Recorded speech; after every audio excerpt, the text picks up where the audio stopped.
G'day. The rain tonight has been an absolute thrill. Haven't had rain for so long now, and it's just superb to walk out around here on yet again another hot day, but just to enjoy it, you know, that sense of life and the paracord, the smell in the air is just absolutely incredible. Saturday night here, beautiful night, lovely meal, good company with family, some wine, and I'm really enjoying life. Absolutely beautiful.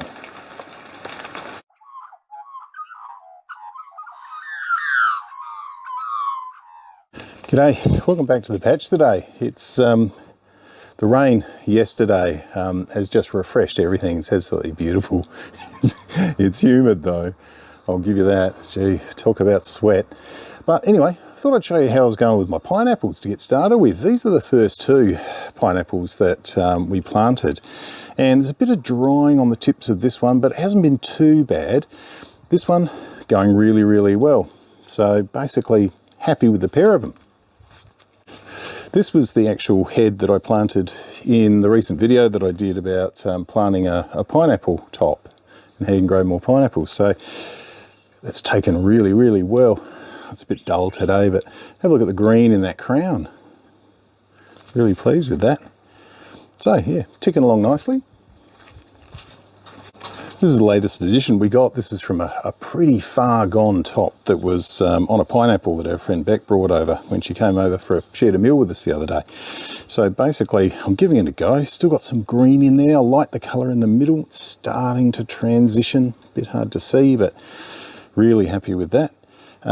Need a bit more soil packed around this. It's still a bit loose in the pot, so I think it needs a little bit more compaction in that, but another one to have a look at. If you saw a video I did recently on planting Barney, our banana, there was a seedling from pomegranate. Here it is here. It's actually taken really well. It's got some nice new green growth. It's liking it here in the nursery area, sitting under the old fig, giving it a bit of shade, a bit of dappled light. So really pleased with that. In fact, all the seedlings that we've got are doing really well. I'll take you over and have a look. They're all coming along really, really nicely. There's growth on all of them. We haven't lost any, which is really pleasing. I'd assumed that we'd lose a few, and there are a couple that are a little bit dodgy, but no, they're going well. And of course, our Davidson plum is growing a treat under the fig. I'm thinking about transferring it into a much larger pot and just letting it develop that way, but we'll see how we go.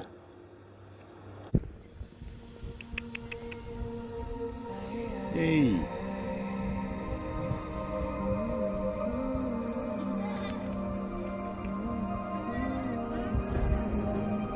Don't eat that bit, hey? Don't eat that bit, hey? Don't eat that bit.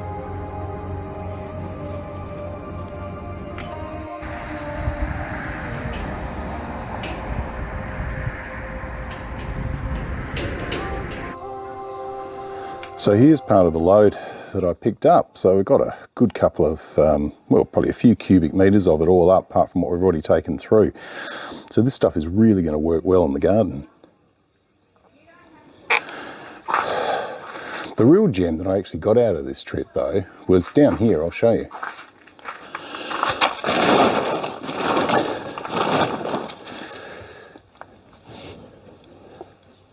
Alpaca Poop. You can't do better than that. This stuff is absolutely incredible. Breaks down really slowly. You can pulverize it. Like I'll probably pulverize this by putting it through the shredder, but just the boost that it gives to crops is just absolutely brilliant. So if you can ever get Alpaca Poop, get it. When we went into a big bulk store here called Bunnings, we actually picked up these beautiful grevillea. It's a native flowering plant if you're not from Australia. But have a look at that. That's basically the way they're going to look. The plants are going to get about 2 meters high, so they're going to make a really good cover spot. We're thinking under one of the two main pine trees, because a lot of natives grow well under there, but a few bare spots, bird, bee attracting, just what we need. Help out the veggie patch too, be good. Sicilian nectarines are coming in at a really good size this year, so much bigger.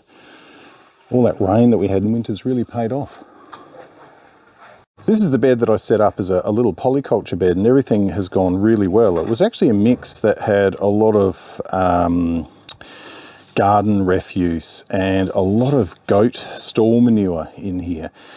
The tomato that I put in here has really struggled the whole time, and as soon as the heat's gotten up, it's very much died off. And I suspect this may be the reason. Pumpkins are doing really well, chili's doing really well, but down here, if we have a look at the thermometer, you can see there a foot down, it's almost active compost underneath, which is generating a lot of heat, which the pumpkin, the chili, seems to be really enjoying, but it really seems to have affected the tomato quite badly. In fact, it's hotter than my compost cone next door. The Lakota pumpkin's sort of a small, viney bush pumpkin that my mate Don got me in that batch of sort of old tired seedlings that he was so good to give me, are going really, really well. They're starting to form fruit flowers. Haven't seen much in the way of male flowers yet, but of course they're coming, and that's good. The rain hasn't been too good for my surefire collect seeds with a paper bag method on this lettuce, but that's okay. They'll dry out all right, and hopefully won't germinate, but whatever's in there, I probably need to get into the ground pretty quick. Been progressively replacing the old watering system, which was basically a poly tube with inserted drippers or sprinklers, into this fixed inline sort of system. It's so much easier to do. You can circuit the lines back. You don't have to actually pinch the lines off at the end, pull an end off just so you can flush them. It's not hard at all. So gradually been working through doing that, and also, as you can see, been getting a lot of the stall mulch and manure mix put through. Our old eggplant here is doing well again, producing tons of fruit again for us, so we're really happy. We're going to get some good feeds out of that. Some nice fruit down here, absolutely lovely. But the other Bonica variety that Don gave us in that batch of seedlings, they're actually settling in really nicely, so plenty of eggplant this year, which will be an absolute treat. Yep, the bean bed previously, that's all set up now, ready to go. Now all the beans have been pulled out progressively and finished, as is the bed that we had all the snow pea and kale in, which is now bolted from last season's kale. It was really only good enough for the chooks, so that's all done now. Some of the old piping that's come out of the old system, where the actual drippers have still been in decent condition, I'm keeping those so I can extend water out to different plants in the figgery, down the back, and a few other projects, so that's something to look forward to. I can't really tell you how much joy that I get out of the patch and all the time I spend in here. It's basically, you know, here, home's where my soul sits, so it's something that I really enjoy. I'm stockpiling materials at the moment because the project is still going to be to encase the entire veggie beds and then focus on the extended perennial beds further on. Where the figgery is, where I've currently underplanted with tomatoes, there's a previous video about that if you want to have a look. We're thinking blueberries and probably other berry bushes underneath, probably more thornless varieties. The silverberries have been great, but they're a bit of a bugger to get into. And some of the older raspberry varieties as well. We'll think about what we do, but yeah, it's just one of those things where you've got the opportunity. We've definitely got the space here, so it's great to be able to expand. So thanks for watching. Thanks for listening to the ramblings of an old man, and we'll see you next time. Bye.